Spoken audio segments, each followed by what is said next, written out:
SIR को लेकर Samajwadi party द्वारा लगातार आरोप लगाए जा रहे हैं कि गड़बड़ी की जा रही है। जो समाजवादी पार्टी के मतदाता हैं, खासकर अल्पसंख्यक, उनका नाम गलत तरीके से काटा जा रहा है। क्या स्थिति यहाँ पे है? आप लोग क्षेत्र में हैं, क्या कुछ मिल रहा है? देखिए, एसआईआर के माध्यम से जो भारतीय जनता की प्लानिंग थी, भारतीय जनता पार्टी की, वो प्रथम दृष्टया फेल होते नजर आए।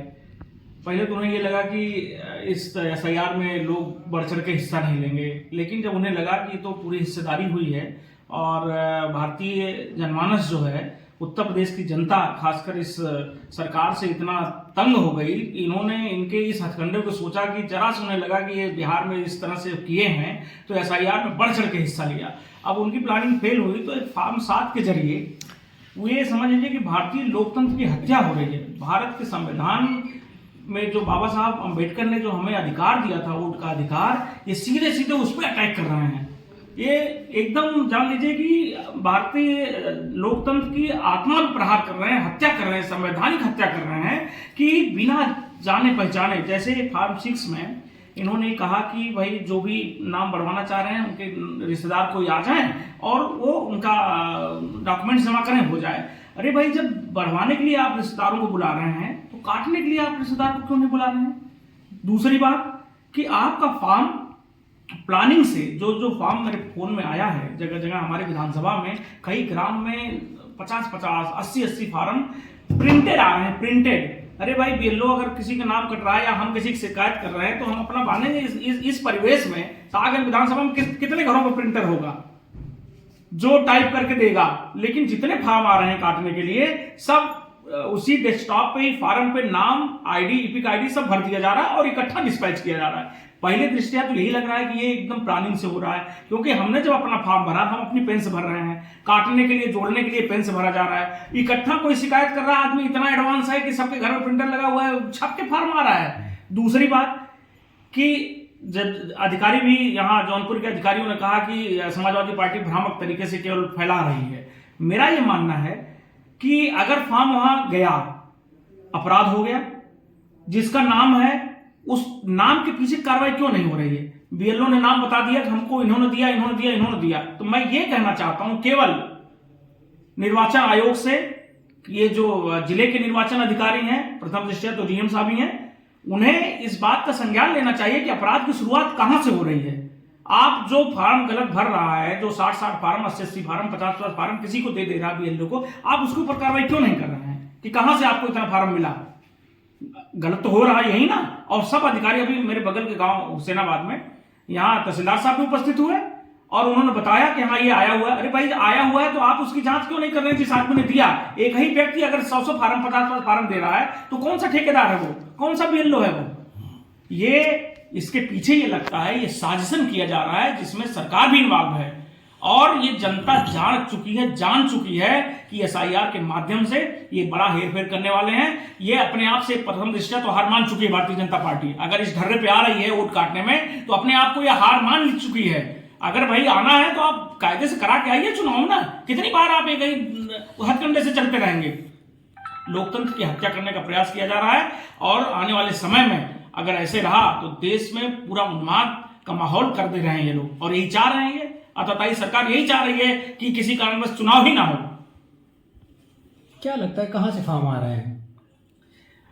एकदम साफ साफ ये जाहिर है कि अगर एक व्यक्ति 10-10 फार्म पे साइन कर रहा है, एक ही व्यक्ति 20-20 फार्म पे साइन कर रहा है, इसका मतलब कि सोची समझी साजिश है और ये कहीं न कहीं सरकार के लोग, सरकार के प्रतिनिधि इसमें इन्वॉल्व हैं। क्योंकि हमारा जो गांव, हमारा जो परिवेश है, हम लोग कोई टाइप करने के लिए जाते हैं सहज जनसेवा केंद्र पे, लेकिन अगर ये टाइप होके आ रहा है तो इसका मतलब कि इसमें सरकार के लोग, सरकार के प्रतिनिधि इसमें शामिल हैं, जो कहीं न कहीं कंप्यूटर, लैपटॉप, डेस्कटॉप रख के इकट्ठा टाइप कर रहे हैं और एक व्यक्ति का नाम लिख के दे रहे हैं। इसमें मैं धन्यवाद देना चाहूंगा उन बीएलओ अधिकारियों को जो साहस के साथ, जो नियम को जो है अपनाते हुए साफ साफ मना कर रहे हैं कि भाई मैं क्यों काट दूं।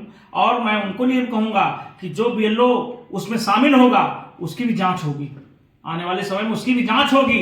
जो लोग ये लोग धमकाते हैं ना कि हमने सुना है कि ओटीपी दे दीजिए, जो बीएलओ मना करता है कि हमारी नौकरी मुश्किल हो जाएगी, मैं उनको कहूंगा कि उनकी नौकरी मुश्किल हो जाएगी जो लोग किसी के प्रभाव में नाम काट देंगे।